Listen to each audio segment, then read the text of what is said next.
नमस्कार दोस्तों, आज की कहानी है सीख सलाह से नहीं ठोकर खाकर मिलती है। कहानी पसंद आए तो कहानी को लाइक और चैनल को सब्सक्राइब ज़रूर करें। अवी का जन्मदिन तो बहुत धूमधाम से निपट गया, लेकिन जन्मदिन के दूसरे दिन से ही अंजलि बेसुध सी बिस्तर पर पड़ गई। जबकि उसकी सास ने कहा था, मेरी भी तबीयत खराब है, घर में 3 छोटे बच्चे हैं, 2 उसकी जेठानी के बच्चे और एक उसका खुद का बच्चा। जन्मदिन एक बार ही थोड़ी आता है, हर साल आता है। इस बार छोड़ दो, परेशानी ज़्यादा है, डेंगू भी बढ़ा हुआ है। कुछ दिन पहले ही आसपास के सब लोग, साथ ही घर के 1-2 सदस्य डेंगू से ठीक हुए हैं। वैसे भी जब से कोरोना ने लाइफ में एंट्री ली है, काम का लोड घर पर कुछ ज़्यादा ही पड़ गया है। लोग मानसिक और शारीरिक रूप से ऐसे ही कमज़ोर हो गए हैं। साथ में माँ जी को अचानक चक्कर आ गया था, तो डॉक्टर ने कई टेस्ट रिपोर्ट और हॉस्पिटल के चक्कर लगाने के लिए मजबूर कर दिया।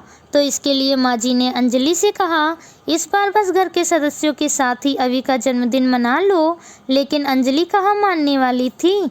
माँ जी, पिछले साल भी तो मैंने कोरोना की वजह से अवी का जन्मदिन अच्छे से नहीं मना पाई थी। इस बार तो मैं अपनी सारी सहेली दोस्तों को बुलवाऊंगी।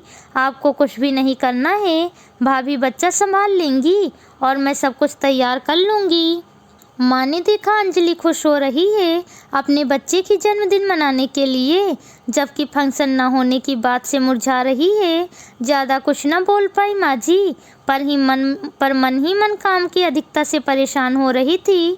अंजलि ने लगभग 7 आदमी को इनवाइट कर दिया। अब उन लोगों के स्वागत की व्यवस्था भी तो करनी थी। सुबह उठते ही अंजलि घर के कामों में लग गई। डेकोरेशन, सजावट, शॉपिंग, खाना, सब कुछ करना जो था। उसकी जेठानी भी उसके साथ थी, बच्चों को भी देखना था। सुबह 5 बजे से लगी रही अंजलि। माँ जी भी बहुत हद तक काम में लगी रही थी, जबकि डॉक्टर ने उन्हें सिर्फ आराम कहा था। शाम होते ही गेस्ट भी आने शुरू हो गए। अतिथियों को नाश्ता से लेकर जन्मदिन की मस्ती तक अंजलि मशीन की बात चलती रही। शायद अंजलि को अपनी बेटी के जन्मदिन के उत्साह के कारण थकान महसूस नहीं हो रही थी। उसने इतने काम के बावजूद सज धज कर पार्टी में भी उसने खूब एंजॉय किया। फिर सबको खाना खिलाई। सारे अतिथि ने खाना खाने की बाद बहुत ही तारीफ की, क्योंकि अंजलि ने बहुत मन से बहुत सारा डिश घर में ही बनाया था। पूड़ी, पनीर, छोले, रायते, पुलाव, तड़का, सलाद और भी कई मिठाइयाँ आदि। रात 2 बजे तक सारे काम निपटाने के बाद अंजलि बेड पर जा सकी। चैन की सांस लिया अंजलि ने। चलो, सब कुछ अच्छे से निपट गया और बदन तो जैसे चूर चूर हो रहा है, पर वह क्या करे, किससे कहे।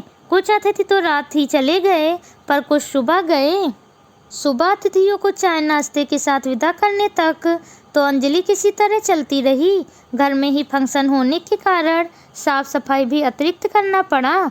जैसे तैसे अंजलि कर रही थी, पर शाम को वह बेड पर लेटी तो बुखार से टप रही थी, उठ ही नहीं पा रही थी। उसकी जेठानी ने अकेले ही बच्ची और घर का तो संभाल लिया, पर अंजलि को होने वाली शारीरिक परेशानी अंजलि को तोड़ रही थी। दवाई लेने के बाद भी संपूर्ण आराम उसे नहीं मिल पा रहा था।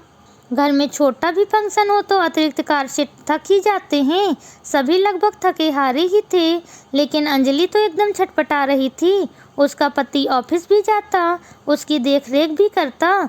माँ जी भी उसके कमरे में जाकर पैरों में तेल लगाती, सर को दबाती, पर अंजलि कहती, माँ जी शरीर टूटा जा रहा है। वह अपनी बेटी को भी नहीं देख पा रही थी। ज़्यादा ही बीमार पड़ गई अंजलि। सभी अंजलि का ख्याल रख रहे थे, पर उसके शरीर के दर्द को कोई बांट नहीं पा रहा था।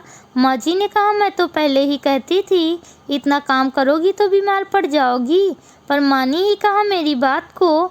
शरीर कोई मशीन तो है नहीं, और मशीन भी लगातार काम करके थक जाती है। इसीलिए कहते हैं कि बड़े बुजुर्गों के सलाह पर ध्यान देना चाहिए। पर कोई बात नहीं, अब कुछ दिन लगातार टेस्ट करोगी, दवाई लोगी तो जल्दी ठीक हो जाओगी। माँ जी ने स्नेह से हाथ फेरा अंजलि के माथे पर।